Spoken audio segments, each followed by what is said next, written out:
हर घर त्रिरंगा कार्यक्रम प्रतिटी लोक जातीय पताका को सम्मान दियंती। जातीय पताका होची आमर सम्मान ऐश्वर्य। ये जातीय पताका को आमे निहाती भाव मर्यादा देवा प्रतिटी व्यक्तिर दायित्व कर्तव्य अटे। आमर कार्यक्रम होची हर घर त्रिरंगा। प्रतिटी घरे त्रिरंगा पताका लागिबो। पिला माने कोन धरिछ हाथ रे? त्रिरंगा पताका। आकु सम्मान देवा कि नहीं? देशर गौरव किए?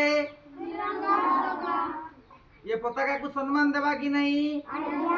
देश स्वाधीनता हेला बेलकु कोन उड़ी थिला? पताका उड़ी थिला नहीं कि? पताकार केतरा रंग?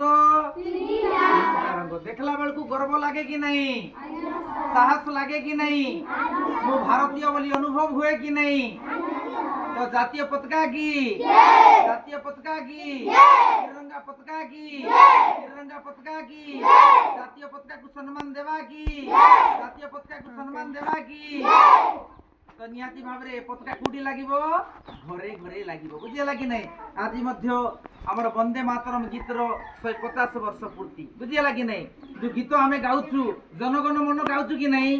तापरे वंदे मातरम गीत जहा कि बंकिम चंद्र चट्टोपाध्याय लिखिथिले। प्रतिदिन हमर प्रार्थना सभा ऊपर बेला ए गीत गान करबार छै। गीत गाइबा द्वारा हमर देशभक्ति जात होई थाए। हो कि नहीं? देश पई किछि करबार अछि बोली साहस आइबो। औ भारत माता की, भारत माता की, भारत माता की, जातीय पताका की।